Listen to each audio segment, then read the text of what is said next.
Danas je u organizaciji Bosanske akademije nauke i umjetnosti Kulit ban ovdje u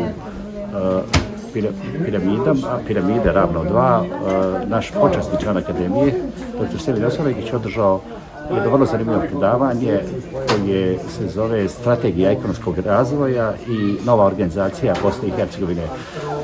Moram priznati da sam ja zaista snažne utiske stekao i da je zaista dao nove ideje o kojima bi trebali razmisliti ljudi različitih struka, pa i naši političari. Jer Bog nam je dao lijepu zemlju, predivnu zemlju, ali naprosto nismo iskoristili te potencijale da ona bude u funkciji njenih građana, da se podigne standard zemlje, da se zadrže mladi i da jednostavno vide perspektive. Tako da on ima jedno specifično predavanje, drugačije od drugih, ali originalno, korisno i ovo treba dobro akceptirati. Ono što je jako bitno, izvinite, je da je bilo dosta mladih.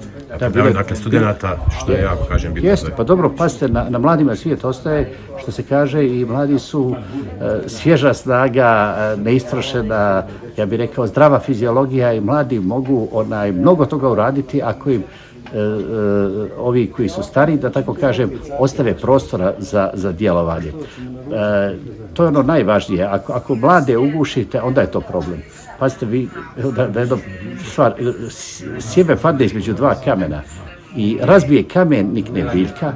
Znači, ako ga nečim ugušiš, onda neće niknuti. Tako i mladi. Samo im treba ostaviti dovoljan prostor, ne gušiti ih i onda oni su zaista naša nova budućnost. A ovo što vidim, što je stvorio ovdje Semir, zaista je nešto fascinantno.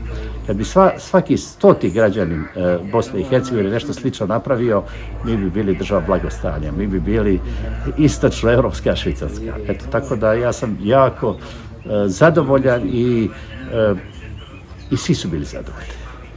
Svi su. Jedino što bih htio da kažem, tragedija je da se jedan čovjek kao što je Semir Osmaragić i čitav njegov koncept i fondacija ne podrži, jer bi sve ovo što on je ovdje napravio bilo mnogo bolje. Kao što smatram da sam to istakao skoro kad sam imao intervju, tragično je da je vlada federacije prilikom usvajanja zadnjeg godišnjeg budžeta dala novce etničkim akademijama, bošnjačkoj i hrvatskoj, po 300.000 maraka, a Bosanska akademija koja je na isti način postoji i prošla istu proceduru i sve to, i koja je multietnička i multinacionalna, nije dobila ni marku od te vlade kroz njen budžet. I to je, zašto se to radi, to nije dobro za Bosnu. To samo vodi podjeli Bosne. Podržati etničke akademije, a ne podržati multietničku i multinacionalnu akademiju je pogubno za Bosnu i Hercegovinu.